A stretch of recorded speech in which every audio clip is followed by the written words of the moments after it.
L'incroyable vengeance silencieuse d'Adjoua. Une histoire qui glace le sang. Dans un petit village africain, un dicton résonnait dans l'esprit de toutes les femmes mariées d'une seule tribu. Quand on se marie, on devient sourd-muet. Même quand tu vois quelque chose d'important, tu n'en parles pas. Une règle transmise de génération en génération, une loi implicite qui protégeait les apparences et maintenait un équilibre fragile. Mais que se passerait-il si cette règle était brisée ? Que feriez-vous si vous découvriez qu'une personne proche de vous complote pour détruire ce que vous avez de plus cher ? Aujourd'hui, laissez-moi vous raconter l'histoire d'Adjoua. Une femme que tout le monde croyait sourde et muette, jusqu'au jour où elle a entendu quelque chose qu'elle n'aurait jamais dû entendre. Ce qu'elle a fait ensuite est à la fois brillant, glaçant et inimaginable. Accrochez-vous bien, car cette histoire va vous choquer. Dans un village niché au cœur de la savane, Adjoua était connue pour sa douceur et sa discrétion.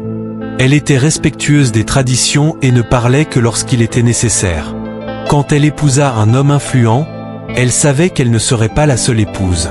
Son mari lui présenta alors Dada, sa première femme, une femme au caractère fort, impulsive et rongée par la jalousie. Dès le premier jour, Adjoua comprit qu'elle n'était pas la bienvenue. Dada voyait en elle une rivale, une menace à son statut dans la maison. Pourtant, Adjoua, fidèle aux valeurs que ses parents et sa tribu lui avaient inculquées, resta silencieuse. Elle observa, elle analysa, mais elle ne disait rien. Les tensions s'intensifièrent lorsque les deux femmes tombèrent enceintes presque en même temps. Dada donna naissance à une fille, tandis qu'Adjoua mit au monde un garçon. Dans leur culture, avoir un fils était un symbole de prestige, un héritier légitime. Dada ne le supporta pas. Sa jalousie se transforma en haine profonde. Chaque regard qu'elle posait sur Adjoua et son fils était empli d'une fureur silencieuse. Pour elle, ce garçon était un obstacle, un affront, une menace qui devait disparaître. Et c'est là que tout a basculé. Un matin, alors qu'Adjoua se préparait pour aller au marché, Dada décida qu'il était temps d'agir.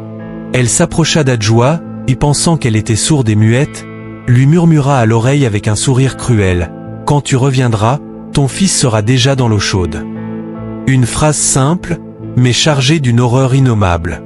Dada comptait ébouillanter le fils d'Adjoua pendant son absence, convaincu que cette dernière ne comprendrait jamais son intention. Mais ce que Dada ignorait, c'est qu'Adjoua n'était ni sourde, ni muette. Elle avait simplement appris à écouter sans répondre, à observer sans réagir, à encaisser sans riposter, jusqu'à aujourd'hui. À cet instant précis, le sang d'Adjoua se glaça.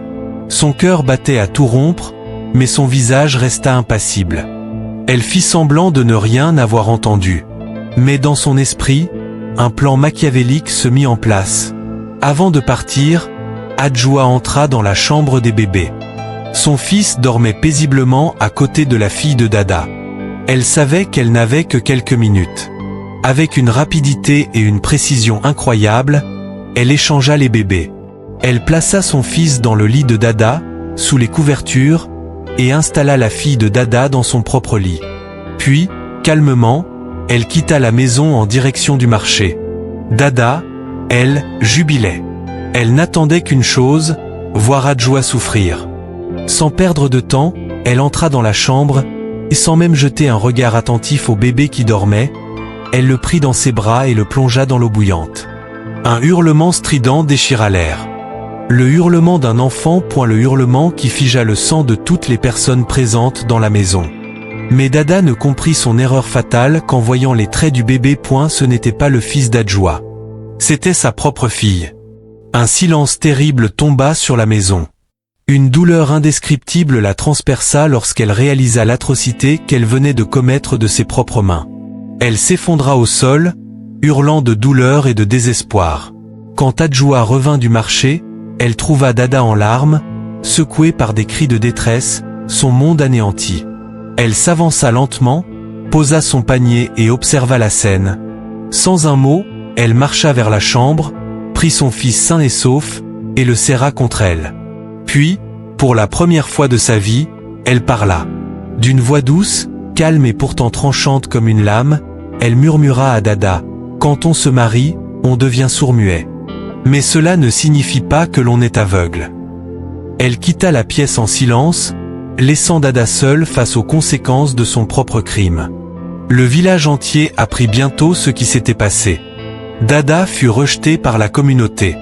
Plus personne ne lui adressa la parole, plus personne ne voulut la voir. Elle errait seule, parlant dans le vide, murmurant le nom de sa fille. La culpabilité et la solitude la rongèrent lentement. Jusqu'au jour où elle perdit totalement la raison. On la retrouva un matin, assise sous un arbre, le regard vide, répétant sans cesse « C'était mon bébé, c'était mon bébé ». Conclusion, une vengeance silencieuse mais dévastatrice. L'histoire d'Adjoa est une leçon de sagesse et de patience. Elle nous montre que le silence n'est pas toujours une faiblesse.